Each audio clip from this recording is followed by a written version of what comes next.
Hi friends, நம்ம இந்த வீடியோவில் எதை பற்றி பார்க்கணும்னா, என்கிட்ட நிறையா பேர் கேட்குறாங்க, சார் எப்படி சார் என் வாழ்க்கையை மாற்றுறேன்? என் வாழ்க்கை வந்து ஒரே மாதிரி போய்க்கிருக்கு, என் வாழ்க்கை வந்து போரிங்காக போய்க்கிருக்கு, எப்படி சார் என் லைஃப்பை மாற்றுறது? அந்த மாதிரி கேட்குறாங்க. அவங்களுக்கான வீடியோஸ் தான் இந்த வீடியோ. வாங்க ஃப்ரெண்ட்ஸ், வீடியோக்குள்ளே போகலாம். ஃபஸ்ட்டு எடுத்தோன்னே உங்கள் லைஃப்பை மாற்றணுன்னா உங்களோட ஹேபிட்டை சேஞ்ச் பண்ணுங்கள். நான் உங்களுக்கு இன்றைக்கி உங்கள் வாழ்க்கையை மாற்றக்கூடிய 3 ஹேபிட்ஸை பற்றி சொல்ல போகிறேன். இந்த 3 ஹேபிட்டை ஃபாலோ பண்ணிங்கன்னா கண்டிப்பாக உங்கள் லைஃப் சேஞ்ச் ஆகும். நிறைய பேர் வந்து இந்த ஹேபிட்டை ஃபாலோ பண்ண ஒரு 2 வீக்ஸில் 1 வீக்கில் ரிசல்ட் என்ன சார் ஒன்றுமே நடக்கலை, அதனால் அந்த ஹேபிட் வந்து குயிட் பண்ணிடுவாங்க. நான் சொல்கிற ஹேபிட் வந்து மினிமம் ஒரு 1 இயர் 1.5 இயர் ஃபாலோ பண்ணால் தான் உங்களால் ரிசல்ட்டை வந்து பார்க்க முடியும். வாங்க ஃப்ரெண்ட், அந்த ஹேபிட்ஸில் பார்க்கணும். First life changing habits. First habit என்னென்னா எக்ஸசைஸ்.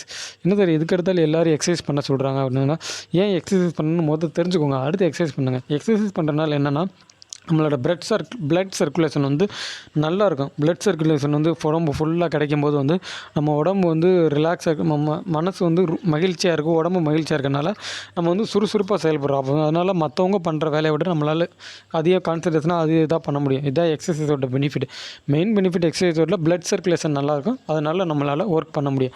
அவ்வளோதான். மற்றபடி நீங்கள் எக்ஸசைஸ்னால் ஜிம்முக்கு போகணும், வெயிட் லாஸ் பண்ணணும், ஜிம்முக்கு போகணும், வெயிட்டை தூக்கணும், வெயிட்டாக இருக்கணும், அந்த மாதிரி கிடையாது. வாக்கிங், ஜாகிங், ரன்னிங் இதெல்லாம் எக்ஸசைஸ் தான். நீச்சல் அடிக்கிறது, சைக்கிள் ஓட்டு எல்லாமே எக்ஸசைஸ் தான். எக்ஸசைஸ்ன்னு சொன்னோன்னா ஹெவி வெயிட்டை நீங்கள் ஜிம்முக்கு போகிறதோ இது பண்ணுறதோ அப்படின்னு இதை பற்றி நினைக்க வேணாம். நான் எக்ஸசைஸை பற்றி மேலும் பார்த்தீங்கன்னா ஒரு நிறைய வீடியோ போட்டிருக்கேன், அதெல்லாம் டிஸ்கிரிப்ஷனில் அந்த லிங்க்கை தரேன், அதெல்லாம் பார்த்துக்கோங்க. சரி, செகண்ட் ஹேபிட் என்னென்னு பார்த்தீங்கன்னா ரீடிங் புக்ஸ். சார் என்ன மாதிரியான புக் படிக்கிறது, இந்த மாதிரி உங்களுக்கு ஏற்பட்ட டவுட் இருக்கும். புக் சம்மந்தமாக நான் ஒரு வீடியோ போட்டிருக்கேன், அந்த வீடியோ வந்து லிங்க்கை டிஸ்கிரிப்ஷன் இருக்குங்க. அந்த லிங்க்கை கிளிக் பண்ணுற மூலமாக நீங்கள் ரீடிங் புக்ஸ்லாம் என்ன பெனிஃபிட்டை பற்றி தெரிஞ்சுக்கிறீங்க. சரி, இப்போ புக்ஸ் ஏன் படிக்கணும் பார்த்தீங்கன்னா, இப்போ வந்து ஒரு பிஸ்னஸில் பெரிய சக்ஸஸ்ஃபுல்லான பர்சன் தான் வந்து பில்கேட்ஸ் எடுத்துக்கிறோம்.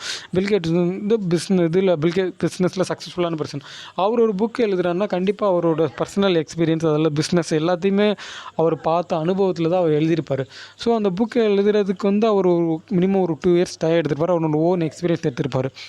நம்ம அந்த புக்கை படிக்கிறது மூலமாக, ஃபார் எக்ஸாம்பிள் நான் பிஸ்னஸில் இன்ட்ரெஸ்டான பர்சன் இருக்கேன், அந்த புக்கை படிக்கிறது மூலமாக ஜஸ்ட் ஒரு 3 ஹவர் 4 ஹவர்ஸ் ஸ்பெண்ட் பண்ணி அவரோட லைஃப் லாங் எக்ஸ்பீரியன்ஸ் வந்து நம்ம கற்றுக்கலாம்.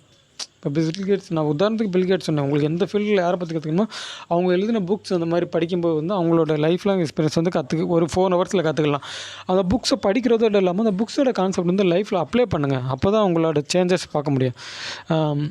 ஓகே ஃப்ரெண்ட்ஸ், புக்ஸ் படிக்காதுங்க. தேர்ட் ஹேபிட் என்னென்னு பார்த்தீங்கன்னா மெடிடேஷன் ஏன் பண்ணணும்னு கேட்டிங்கன்னா, இப்போ வந்து நம்ம எப்போ பார்த்தாலும் ஏதாச்சும் ஒன்று யோசிச்சுக்கிட்டே இருப்போம். நம்ம சும்மாவே இருக்க மாட்டோம். நம்ம சும்மா இருந்தால் கூட நம்ம ஏதாச்சும் ஒன்று யோசிச்சுக்கிட்டே இருக்கோம். அப்படி யோசிக்காமல் இருக்கும்போது நம்ம மைண்டு வந்து ஒரு அமைதியாக இருக்கிறதுக்கு தான் மெடிடேஷன். ஃபார் எக்ஸாம்பிள், இப்போ ஒரு காரில் மதுரை டு சென்னை போகிறீங்க, ஒரு 3 ஹவர்ஸ் போகும்போது இடையில டீ சாப்பிட்ற ஒரு ரெஸ்ட் வரும் அந்த காருக்கு. ஏன் இன்ஜின் சூடாக இருக்கும், அந்த இன்ஜின் ஹீட் ஆஃப் ஆனால் தான் கார் நல்லாயிருக்கும். அந்த மாதிரி தான் நம்ம மைண்டும் ஏதாச்சும் யோசிச்சுக்கிட்டே இருக்கும். அந்த மைண்டுக்கு வந்து ஒரு டெய்லி ஒரு 10 மினிட்ஸ் ரெஸ்ட் கொடுத்தோம்னா அது கொஞ்சம் ஃபங்க்ஷன் நல்லாயிருக்கும். அதனால தான் மெடிடேஷன் பண்ணணும். இந்த 3 ஹேபிட்டை ஃபாலோ பண்ணுங்கள் ஃப்ரெண்ட்ஸ்.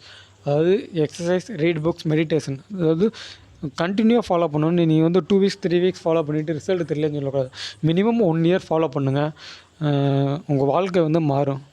ஹாய் ஃப்ரெண்ட்ஸ், இந்த மாதிரி யூஸ்ஃபுல்லான இன்ஃபர்மேஷன் தெரிஞ்சுக்கணும்னா நம்ம வீடியோவை சப்ஸ்கிரைப் பண்ணுங்கள். Thank you friends.